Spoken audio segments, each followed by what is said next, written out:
Hello and welcome to the European Parliament. Today, the 4th of December, I have the pleasure to present to you the follow-up report on human trafficking in the Sinai, human trafficking cycle, Sinai and beyond. I have here a member of European Parliament, Olle Schmidt from Sweden. Welcome. Thank you. And Professor Mirjam van Reisen, who's been writing this report. Professor van Reisen, could I maybe start to ask you, how come the vast majority of the hostages come from Eritrea? Yeah, that's a very good question. We also asked ourselves that question. We started to really research what's happening in the Sinai. And so as we were doing the interviews, we found that about 90% of the people held hostage in Sinai are from Eritrea. So we also asked that question, why? There are two things. Why are they coming from Eritrea? And the other is how are people able to pay those very high ransoms, and does that have anything to do with it? So what we found out, what was clear in the first report was that many of the Eritreans who were fleeing the country, and they are fleeing the country in big numbers. The CIA thinks that 5,000 young Eritreans leave the country every month. They were being abducted from the refugee camps and then brought to Sinai. But what we have now seen and what we have presented in this report is that actually already the whole trafficking initiation process starts in Eritrea. So they're very concerned about that. And the other aspect of it is that the Eritrean community is a community that has a lot of solidarity. So in fact, they have, even being a very poor people, they have been able to collect these ransoms, which then obviously has increased the ransom prices. But the most serious conclusion that we came to in this report is that the Eritrean military is part of the system of the trafficking. Oh, that's a very interesting fact. How did you come across that information? Well, at first we thought that people were being smuggled out because it's very difficult to leave Eritrea. So we thought they want to get out, they pay for getting out, and then being out in Sudan. Then from there the abduction process starts.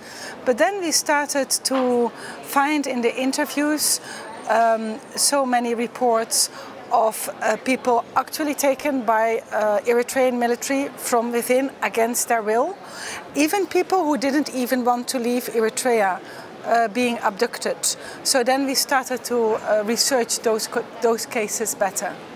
This is fascinating news from a country we know so little about, so thank you so much for making the work into this book. Olle Schmidt, you have been engaged in the human trafficking in the Sinai and also the situation in Eritrea. What can EU do? Can you do anything to help these hostages in the Sinai desert? Yes, I really hope so. And I really appreciate that this second follow-up is coming. And it gives the pressure of all of us to do more. And I think it is an awful situation. And of course, we can see different reasons for these people leaving Eritrea.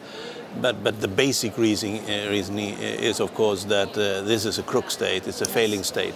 And it has been so for very long. And when we were in Addis Ababa a week ago, actually the African Union and the African and Caribbean Pacific countries said that we have to do something, because what's happening in the Sinai and also Lampedusa shows that it's not only Europe who bears responsibility for what's happening there. It's also the African countries, and they start to realize this. Yes. And then, of course, Eritrea is one of the worst examples. Yes. There are some others, but Eritrea is one of the worst. So I hope that the European Union can do much more, but it is very difficult. We had a discussion with the Commissioner Piebalgs, and he started, I know EU has started discussions with Eritrea actually last week, and trying to get some more knowledge what is happening and pressing them to do something. But in that sense, I'm not very optimistic. I think that actually President Afewerki has to go, and there has to be a new leadership. But anyway, we have to support and try to rescue these people that you are doing. So I'm appreciating, and every one of us is appreciating the work you're doing, because it's highlight that this disastrous situation. So thank you for that. Thank you for that. Thank you. Thank you. Yes, thank you. And the situation is very difficult, not just because Eritrea itself is a close country, but also because Egypt right now is in turmoil. Is there anything there that the European Union can do to help stabilize the region? Well, Lady Ashton, High Commissioner, representative, she is trying to do that, and I think she is becoming a bit more successful, and perhaps after the treaty with Iran, she could even have more influence on the situation. But as we said, it is difficult. But the case we have in Stockholm, there actually we have some allegations, and there has been a trial, and there have been convictions that some of these Eritreans living in Europe, and in this case in Sweden, have blackmailed people, Exactly. and kidnapped or organ transfer, and paid a ransom. That gives the possibility for the Europol to act. A sort of investigation team together with other countries, and we know that this has happened. And I visited the Europol a month ago and discussed this with Robin Wainwright, the head of Europol, and they are willing to act together. But I think we need to do it on many levels, and in the end we have to actually rescue the people that are there, because they are dying there now, and the atrocities they are enormous. Well, can I say something to that? I completely agree, and I also wanted to thank you, because you have really made sure that there has been concrete follow-up in making sure that something is done about this situation in the Sinai. We have found in the course of this work two other countries where people have been extorted, and where they actually went to the police in Switzerland and in the Netherlands. So that will give Europol really a possibility to investigate further what is going on, and also affecting us here in Europe.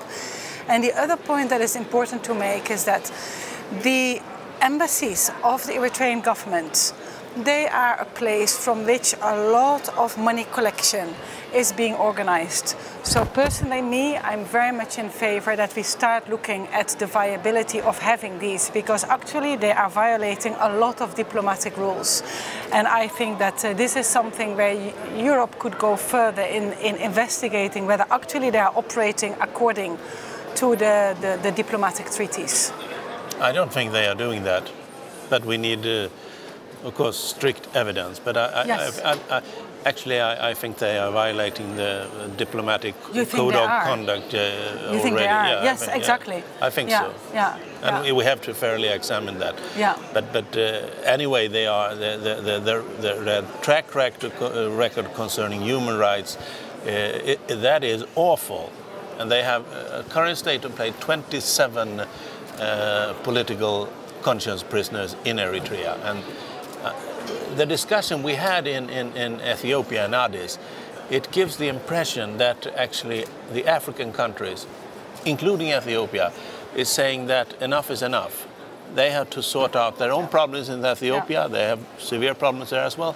But Eritrea is so down in the bottom, and they know that, and they don't want to have that kind of leadership in Africa any longer. That's what I've heard when we were discussing in the corridors. Yeah, that's a very important point, if I may, because I was speaking last night with two of the people who have come from Tel Aviv, who live there in Sinai. One young man lost both of his hands because of the torture. It's awful. And so they will be speaking today.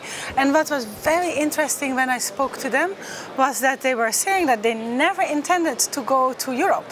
They needed to leave Eritrea because they were in these forced labor camps in a situation of slavery. So they had to leave, they had no prospects there. But they wanted actually to go to